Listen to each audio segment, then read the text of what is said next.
China has just taken a giant leap toward landing its first astronauts on the moon, and the countdown has truly begun. In a groundbreaking test, the new Lanyue lunar lander successfully proved it can land, take off, and sustain human life on the moon's surface. This is more than a test. It's a preview of a mission set for before 2030 that could redefine space exploration. Today, we'll break down exactly what happened, why it's historic, and how it could shape humanity's lunar future. In Hebei Province's Huailai County, China's space program built what could be described as the most accurate imitation of the moon's surface ever attempted on Earth. This wasn't a simple sandy pit, it was an advanced simulation site designed to challenge a spacecraft in ways that mirror the real lunar environment. Engineers coated the surface with a specialized material to replicate the moon's soil reflectivity. They scattered rocks and carved craters to mimic the uneven, unpredictable terrain astronauts will one day face. The centerpiece of this trial was Lanyue, meaning embrace the moon. Far from being a basic transport craft, this manned lunar lander is designed to carry astronauts from lunar orbit to the moon's surface and back, while functioning as a temporary base once landed. This dual role was central to the test, verifying both descent and ascent systems in one integrated trial. During the test, Lanyue's guidance, navigation, and control systems were put under intense scrutiny. Engineers evaluated how the craft detected obstacles, adjusted its approach, and executed a smooth touchdown sequence. Equally critical was testing the Ascent engine, ensuring the lander could lift off from the lunar surface for a safe return to orbit. China Manned Space, CMS, confirmed the trial included multiple operational scenarios, each with different simulated landing challenges. These conditions tested propulsion reliability, system redundancy, and even how the lander's sensors handle glare and shadow changes caused by the moon's unique lighting. While no astronauts were aboard, the test was a full-scale rehearsal of the most demanding moments in a real mission. The results validated core systems, giving mission planners the confidence to move forward to the next phase, preparing for full integration with China's upcoming lunar mission architecture. The Lanyue'Test isn't an isolated engineering milestone, it's part of a carefully mapped roadmap aimed at placing Chinese astronauts on the moon before 2030.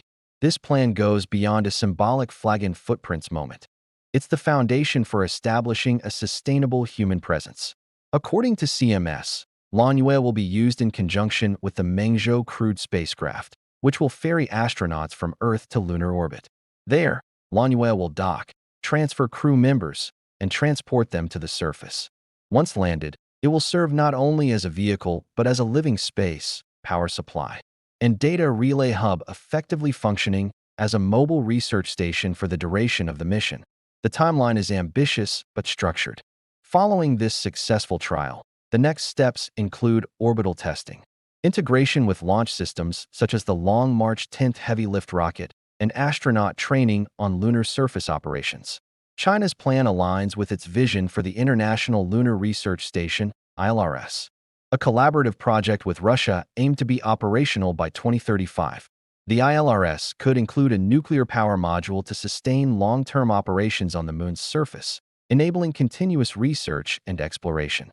Internationally, the timing intersects with NASA's Artemis program, which is targeting a crewed lunar flyby in 2026 and a landing around 2027. While both nations have distinct objectives, the overlapping timelines add momentum to lunar development efforts. Beyond the U.S., countries such as Pakistan and Thailand, along with the European Space Agency, have shown interest in participating in future lunar research. For China, meeting the 2030 goal would cement its role as a leader in human spaceflight beyond Earth orbit. Each successful test, like Lanyue's, is a step toward not just meeting the deadline, but shaping how humanity works and lives on the moon. The successful Lanyue'Test carries implications that extend far beyond a single mission. At its core, it represents China's shift from relying solely on robotic probes to enabling extended human operations on another world. That's a leap in both engineering complexity and mission ambition. For one, a lander capable of functioning as a habitat, power hub, and data center could redefine how lunar missions are conducted.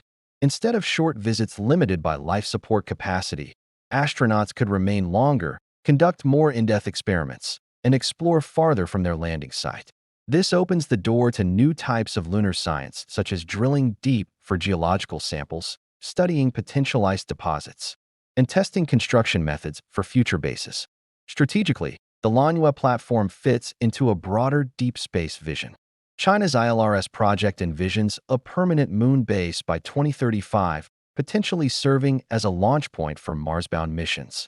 The lander's tested reliability means it could be a core component in shuttling crew and equipment between orbital modules and the lunar surface, supporting both scientific and logistical needs. From a technology perspective, this test validates multiple systems simultaneously: propulsion, navigation, obstacle detection, and environmental control, all under moon-like conditions. That reduces the number of unknowns in future missions, significantly lowering risk.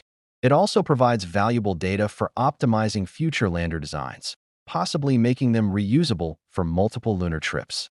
Next steps will likely involve unmanned Lanyue missions in real lunar orbit, allowing engineers to gather even more data before committing to a human flight.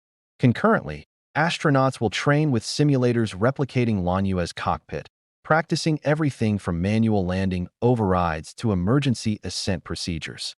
Ultimately, the Hebei trial was more than a systems check. It was a preview of how the next chapter of human lunar exploration could unfold.